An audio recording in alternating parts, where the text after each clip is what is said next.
नमस्कार साथियों, 12वीं कक्षा हिंदी विषय के अंतर्गत गद्य का 5वां पाठ नमक, जिसके लेखिका हैं रजिया सज्जाद जहीर। ऑलरेडी हमने पिछले ऑडियो में बता दिया था कि यह प्रस्तुत निबंध या कहानी भारत पाकिस्तान विभाजन की विस्थापितों की समस्या पर आधारित है। अब उसके अगली कड़ी के रूप में, जहाँ से हमने पिछले में छोड़ा था, आगे बढ़ते हैं। किस तरह से सफिया 15 दिन लाहौर में गुजारने के बाद भारत वापस आने के लिए अपनी टोकरी, अपना सूटकेस रेडी कर रही है। किस तरह से उस सिख बीबी के द्वारा मंगाए गए नमक की पुड़िया को सबसे नीचे में, कीनू के नीचे में रख करके भारत लाना चाहती है। सामान की पैकिंग के बाद सफिया सो गई। वह लाहौर के घर के सौंदर्य, वहाँ के परिवेश, उनके भाई बहन, मित्र, सगे संबंधियों के स्वप्न वो देख रही थी। उसके भतीजियों की भोली भाली बातें उनको याद आ रही थीं। वो सोच रही थी कल चले जाना है और फिर पता नहीं कब आना है या नहीं आ पाना है। ये भी चिंता में, वो स्वप्न में डूबी हुई थी। सिख बीबी और उसकी आंख से निकले आंसू, इकबाल का मकबरा, लाहौर का किला उसे अभी भी स्वप्न में ज्यों के त्यों दिखाई दे रहे थे। अचानक उसकी आंख खुल गई, क्योंकि नींद में उसका पैर कीनू की टोकरी पर जा पड़ा था, जिसको देते समय उसके दोस्त ने कहा था, यह हिंदुस्तान पाकिस्तान की एकता का मेवा है। कीनू को जो दिया, उसने ये बात कही थी।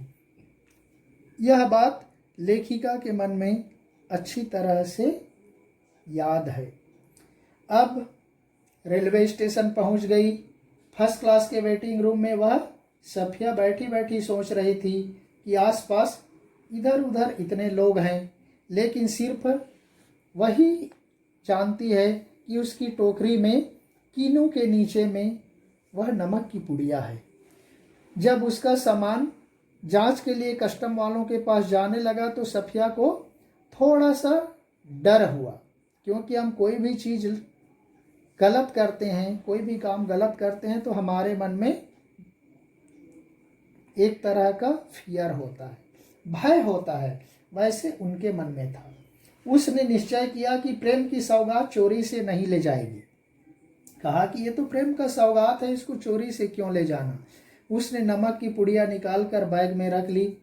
जब सामान जांच के बाद रेल की ओर चला तो उसने एक कस्टम अधिकारी को अपनी समस्या बताई, और समस्या से पहले सफिया ने उनसे उनका परिचय पूछ लिया था, और वह कहा था कि आप कहाँ के रहने वाले हैं। तब वह कस्टम अधिकारी ने बताया था कि उनका वतन दिल्ली है। इसी आधार पर सफिया की थोड़ी हिम्मत बढ़ गई और उसने हैंडबैग से अपनी वह नमक की पुड़िया निकालकर मेज पर रख दी। सफिया ने सारी कहानी सुना दी कि वह नमक की पुड़िया क्यों ले जा रही है। कस्टम अधिकारी ने स्वयं अपने हाथ से पुड़िया बैग में रख दी, और जब सफिया चलने लगी तो कस्टम अधिकारी ने कहा, मोहब्बत तो कस्टम से इस तरह गुजर जाती है कि कानून हैरान रह जाता है। सफिया से अंत में कस्टम अधिकारी ने कहा, जामा मस्जिद की सीढ़ियों को मेरा सलाम कहिएगा, और उन खातून को, उस महिला को, उस सिख बीबी को यह नमक देते वक्त मेरी तरफ से कहिएगा कि लाहौर अभी तक उनका वतन है और दिल्ली मेरा। बाकी सब रफ्ता रफ्ता ठीक हो जाएगा, बाकी सब धीरे धीरे ठीक हो जाएगा। अब इस तरह से वह ट्रेन भारत की ओर आगे बढ़ने लगी। अटारी में पाकिस्तानी पुलिस उतर गई। हिंदुस्तानी पुलिस वहाँ पर सवार हुई। सफिया सोचती रही, एक जबान, एक सी सूरतें, एक से पहनावे, एक तरह का लबो लहजा, बोलचाल का ढंग, एक जैसे अंदाज। फिर ये दोनों के हाथों में ये भरी हुई बंदूकें, ये क्या है? सभी एक जैसे हैं, लेकिन दोनों तरफ के पुलिस अधिकारी, कस्टम अधिकारी वहाँ पर तैनात रहते हैं, अपने हाथों में बंदूकें लिए रहते हैं। उसको देखकर लेखिका को कुछ समझ नहीं आ रहा था। सब चीज़ एक है, लेकिन इतना अविश्वास क्यों है? अमृतसर में कस्टम वाले फर्स्ट क्लास वालों के सामान की जांच उनके डिब्बे के सामने ही कर रहे थे। सफिया का सारा सामान देखा जा चुका था। सफिया ने अपना हैंडबैग खोलकर पुड़िया निकाली और उस कस्टम अधिकारी से कहा, मेरे पास थोड़ा सा नमक है। सफिया ने अधिकारी को सब कुछ बता दिया। अधिकारी ने सफिया की बात बड़े ध्यान से सुनी और सफिया के सामान का ध्यान रखने का निर्देश देते हुए अपने अधीनस्थ कर्मचारी को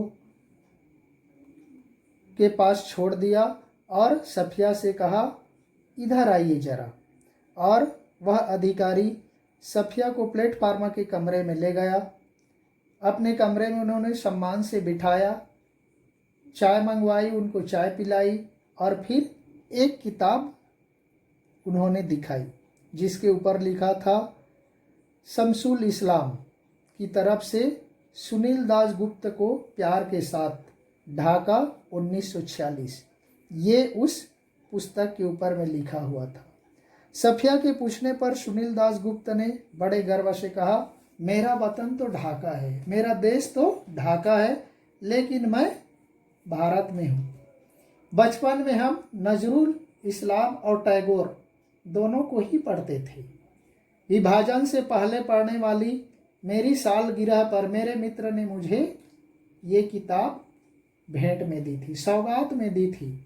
सुनील दास गुप्त ढाका की याद में खो गया और कहने लगा, वैसे तो डाब कोलकाता में भी होता है, कोलकाता में भी नमक मिलता है, लेकिन जैसे नमक यहाँ भी होता है, पर हमारे यहाँ की डाब की क्या बात है। जैसे बोला जाता है, सब अपने मातृभूमि के चीज को, वहाँ के पाई जाने वाली वस्तुओं को जितना प्रेम करते हैं उतना और किसी से नहीं होता। इसलिए वह अपने देश के, अपने मातृभूमि के नमक को ज़्यादा श्रेष्ठ बताया। हमारी ज़मीन, हमारी पानी का मज़ा ही कुछ और है। सब लोग मानते अपनी मातृभूमि का नमक, पानी, उसका स्वाद कुछ अलग होता है। वही बात वह सुनील दास गुप्त ने बताया और पुड़िया सफिया के बैग में रखकर आगे आगे चलने लगा। पीछे पीछे सफिया चली जा रही थी। जब सफिया अमृतसर के पुल पर चढ़ रही थी प्लेटफार्म से बाहर निकलने के लिए, तब पुल की सबसे निचली सीढ़ी के पास सुनील दास गुप्त सिर झुकाए चुपचाप खड़े थे। सफिया सोच रही थी, किसका वतन कहाँ है? वह जो कस्टम के इस तरफ है या कस्टम के उस तरफ? ये लेखिका सोच रही थी। वह सफिया सोच रही थी कि वास्तव में किसका वतन किसका है, किसकी मातृभूमि किसका है, ये उसको समझ नहीं आ रहा था, क्योंकि विभाजन के बाद दोनों तरफ के लाखों लोगों की जिंदगियां इधर से उधर हो गई थीं और उसी असमंजस में, उसी दुविधा में लोग जीवन व्यतीत कर रहे हैं। तो साथियों, ये है भारत विभाजन के बाद विस्थापित, पुनर्वासित व्यक्तियों के भावनाओं पर आधारित कहानी या कथा नमक, जो रजिया सज्जाद जहीर ने लिखी हैं। यहीं पर समाप्त होता है। धन्यवाद। जय हिंद।